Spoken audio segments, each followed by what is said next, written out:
গ্যাসের উনুনে ননস্টিক কড়াইয়ে রান্না করিনি বলে রান্নাটা কি আমার ভালো হয়নি তাই বলে কি তোমরা দেখবে না?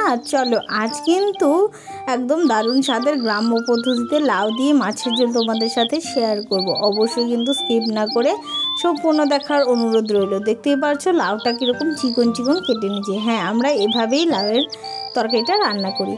তারপর আর কি মাছগুলোকে একটু ভেজে নিচ্ছি নুন হলুদ দিয়ে, কিন্তু অল্প কয়েকটা প্রথমে ভেজে নিচ্ছি, তারপর আবারও ভেজে নিচ্ছি।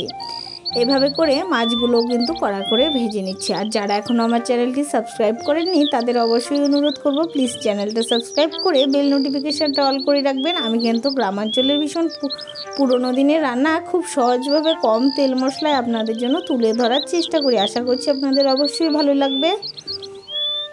তারপর যখন মাছগুলো ভাজা হয়ে গেছে ওখানে কিন্তু আর সামান্য তেল দিয়ে কিছু কুচনো পেঁয়াজ দিয়ে দিলাম। পেঁয়াজটা দেখতেই পাচ্ছেন খুব লালচে করে ভেজেছি, তখন কিন্তু সুন্দর একটা স্মেল বেরোয়, সেই মুহূর্তে কিন্তু দিয়ে দেবো সেখানে লাউ। যদি একটু কম ভাজা হয় পেঁয়াজের কিন্তু সেই স্মেলটা থাকে না, তাই পেঁয়াজটা একটু লালচে করে ভাজবেন, দেখবেন তরকারির স্মেলটা ভীষণ সুন্দর হয়। তারপর দিয়ে দিলাম লাউগুলো দিয়ে, কিন্তু এখানে নুন দিয়েছি আর হলুদ এখানে অ্যাড করব না, একটু পরে করব।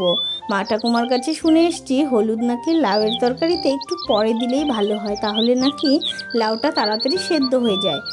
তারপর কিছুক্ষণ ঢাকনা দেওয়ার পরে কিন্তু আমি সামান্য হলুদ অ্যাড করছি, খুবই সামান্য দেবেন। লাউ তরকারিতে খুব বেশি হলুদ কিন্তু একদমই ভালো লাগে না, লাউ কুমড়ো যে কোনো কিছুর মধ্যে, চাল কুমড়োর কথা বললাম।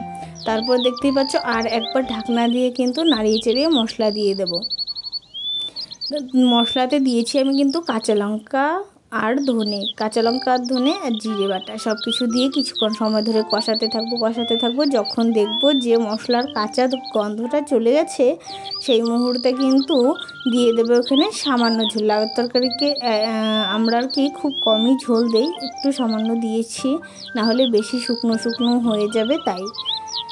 তো রান্নাটি কেমন লেগেছে অবশ্যই কিন্তু আপনারা কমেন্টে জানাতে ভুলবেন। আর যারা সাবস্ক্রাইব করেননি এখনও নতুন দেখছেন তাদের অবশ্যই বলবো চ্যানেলটি সাবস্ক্রাইব করে বন্ধু হয়ে পাশে থাকবেন। তারপর সামান্য ঝোল দিয়ে কিন্তু সাথে সাথে মাছগুলো দিয়ে দিলাম, কারণ লাউয়ের তরকারি খুব বেশি সময় ধরে রান্না করব না, তাই মাছগুলো সাথে সাথে দিয়ে দু একবার বলক চলে এলে নামিয়ে নেব।